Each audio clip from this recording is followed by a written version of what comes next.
Welcome to the channel guide Pharmaline. आज के इस वीडियो में हम बात करने वाले हैं ब्लड प्रेशर मेजरमेंट टेक्निक्स के बारे में। आज के इस वीडियो में हम बाय द हेल्प ऑफ स्फेग्मोमैनोमीटर कैसे ब्लड प्रेशर को टेस्ट करते हैं, कैसे ब्लड प्रेशर को चेक करते हैं, उसके बारे में बात करेंगे। तो चलिए आज की वीडियो को स्टार्ट करते हैं।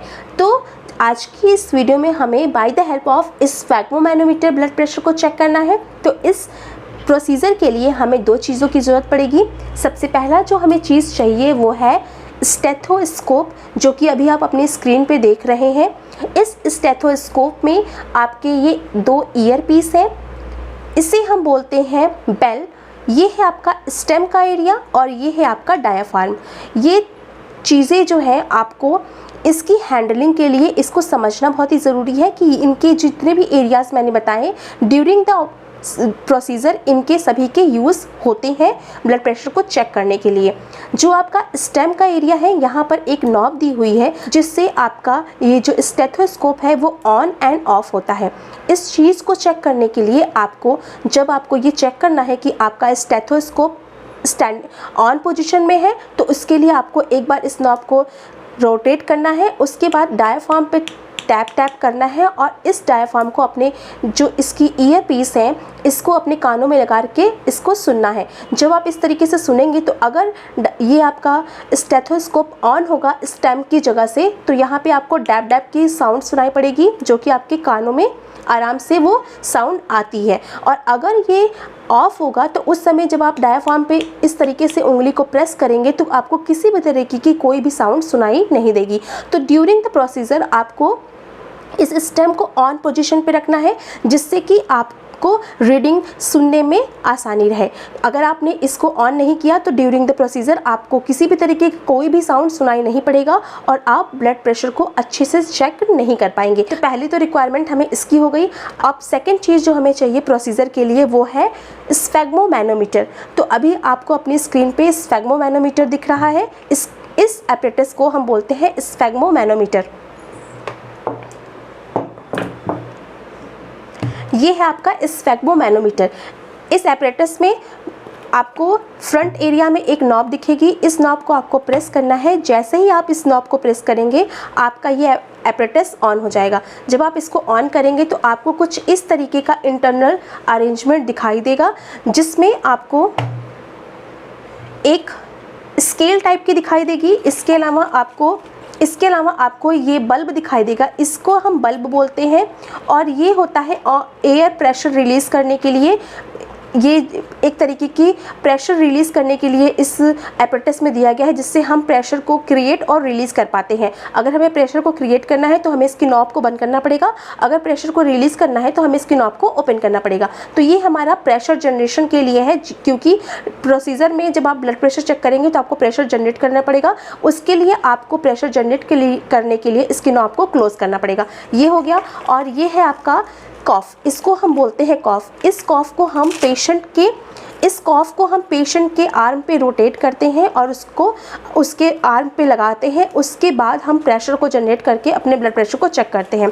इसके अलावा जो आपको सेकंड चीज़ यहाँ पे दिख रही है, थर्ड चीज़ जो आपको यहाँ पे दिख रही है वो है ऑन एंड ऑफ की बटन। क्योंकि ये जो स्फेग्मोमैनोमीटर है ये मरकरी वाला नहीं है। अगर आपको मरकरी वाला स्फेग्मोमैनोमीटर होता है तो वहाँ पे एक नॉब दी होती है।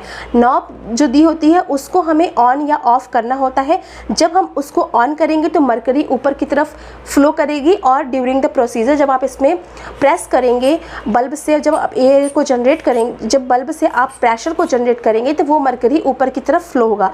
मरकरी को रिप्लेस कर दिया गया है, इलेक्ट्रिकल वे में इसको रिप्लेस कर दिया गया है। इसलिए यहाँ पर हमें उस तरीके से ऑन एंड ऑफ नहीं करना है। यहाँ पे हमें बेसिकली बटन दी हुई है, इस बटन को प्रेस करते ही ये जो इक्विपमेंट है वो ऑन हो जाएगा। अगर यहाँ पे मरकरी नहीं होती तो यहाँ पे नॉब होती है, उस नॉब को ऑन करते ही मरकरी यहाँ पे फ्लो हो जाती है और जब आप जनरेट करते हैं प्रेशर तो मरकरी ऊपर चढ़ने लगती है। अब ये हमारा इक्विपमेंट ऑन हो चुका है। और ऑन होने के बाद हमें क्या करना है, अब आपको क्या करना है, क्योंकि अब हमें ब्लड प्रेशर को चेक करना है तो उसके लिए हमें पेशेंट की आर्म पे इस कॉफ को रोटेट करना है। उसको कॉफ पे इस पेशेंट की आर्म पे इसको लगाना है और हमें प्रेशर को जनरेट करना है। आपको हमेशा ये याद रखना है कि जब भी आप इस कॉफ को लगाएंगे तो पेशेंट का जो हैंड यूज़ करेंगे वो हैंड हमेशा लेफ्ट हैंड साइड का हैंड होना चाहिए। जब आप ब्लड प्रेशर को चेक करेंगे तो उस समय आपको क्या करना है, जो भी पेशेंट होगा, पेशेंट की आर्म पे आपको इस कॉफ को लपेटना है, उसको इसमें अब उसकी आर्म पे ये कॉफ को लगा देना है। अब लगाने के लिए एक कंडीशन ये है कि जो पेशेंट होगा जिसका भी आपको ब्लड प्रेशर चेक करना है, उस पेशेंट का जो हाथ आप यूज़ करेंगे, हैंड यूज़ करेंगे, वो लेफ़्ट हैंड यूज़ करेंगे तो ज़्यादा अच्छा रिजल्ट आता है। तो उसके लिए आप क्या करेंगे, पेशेंट के आर्म पे इस कॉफ को राउंड कर देंगे, लपेट देंगे, इस कॉफ को लपेट देंगे। लपेटने के बाद अब आपको यहाँ पे एक चीज़ ध्यान रखनी है कि जब भी आप पेशेंट के कॉफ को जब ये लपेटेंगे तो आपका जो ये ट्यूब होना चाहिए, कॉफ को पेशेंट के हाथ पे लपेटेंगे तो आपको एक ये ध्यान में रखना है कि जो भी आपकी ये ट्यूब होती है जिससे हम प्रेशर को जनरेट करते हैं, वो हमेशा सामने की तरफ रहेगी। जैसे कि ये हाथ है तो इसमें ये जो ट्यूब है वो हमेशा सामने की तरफ रहेगी और उसके बाद आप इसको रोटेट कर देंगे। रोटेट करने के बाद क्या है कि ये कॉफ अपने आप रोटेट हो चिपक जाता है, क्योंकि इसमें एडहेसिव टाइप के मटेरियल लगे होते हैं तो वो अपने आप ही चिपक जाता है। तो उसके बाद आपको कुछ भी नहीं करना है, इसको आपको इस तरीके से लपेट देना है।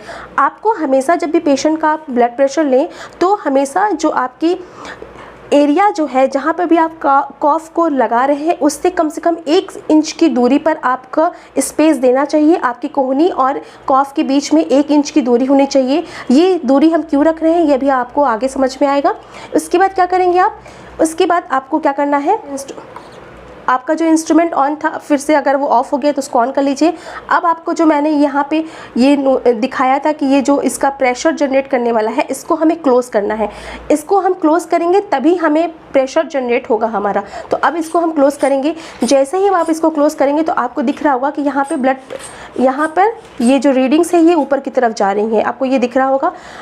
अब आप जब तक आप इस प्रेशर को रिलीज़ नहीं करेंगे ये आपको यहीं पे दिखेगा। ये जो अभी आपने फ़्लो देखा है, इलेक्ट्रॉनिक फ़्लो जो अभी आपको दिख रहा है, अगर मरकरी का होगा तो वहाँ पे मरकरी दिखेगी, और क्योंकि यहाँ पे मरकरी नहीं है तो आपको इलेक्ट्रिकल सिग्नल दिख रहे हैं।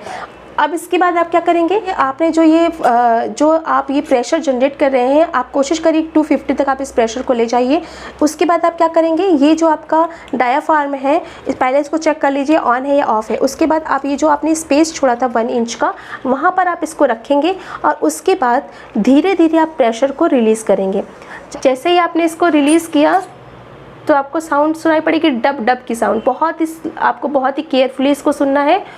जहाँ पर ये साउंड आने लगेगी वो होगा सिस्टोलिक ब्लड प्रेशर, और जहाँ पर ये साउंड आना बंद होगी वो होगा डायस्टोलिक ब्लड प्रेशर। जब आपने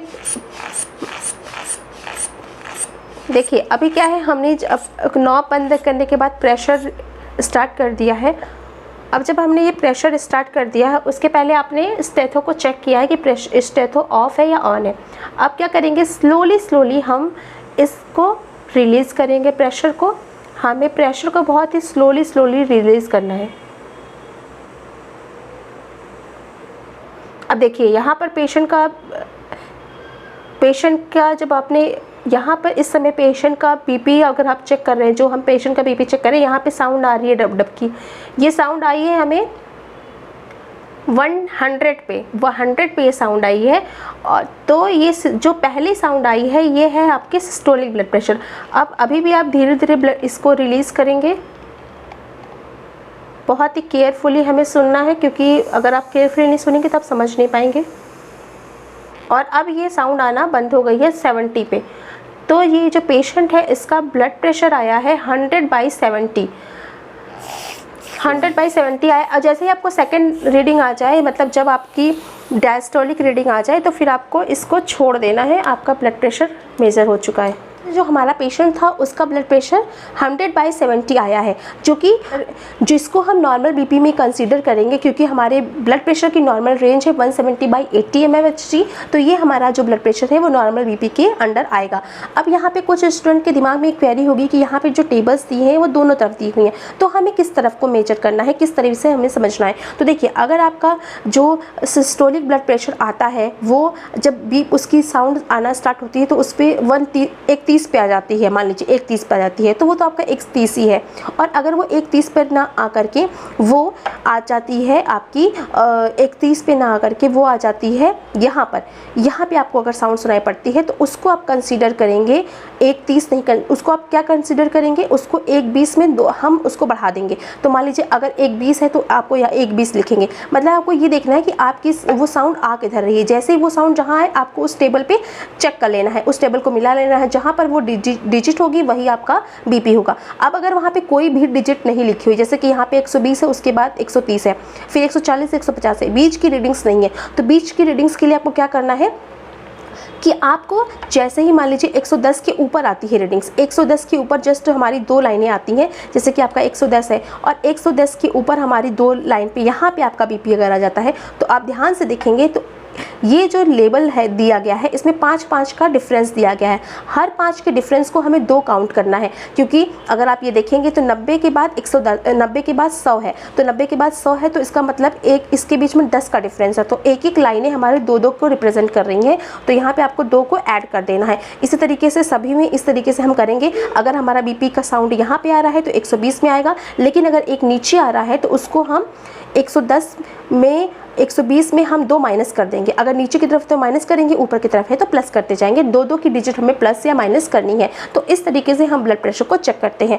ब्लड प्रेशर को चेक करते समय सबसे बड़ी चीज़ ये ध्यान रखनी है कि जो पेशेंट होगा उसको हम बहुत ही रिलैक्स वे में बैठाना है। पेशेंट को बिठाने के बाद उसके आर्म्स को हमें हार्ट की पोजीशन में रखना है, जैसे हार्ट के वो सामने रहे, और इसके बाद जो पेशेंट होगा उसको हमें ये बोलना है कि वो 5 मिनट तक रिलैक्स फेज में रहे, जिससे कि हमारा ब्लड प्रेशर एक्यूरेट आ सके। तो आई होप आज का वीडियो आप सभी को समझ में आया होगा। मिलते हैं नेक्स्ट वीडियो में किसी और टॉपिक के साथ। Thank you.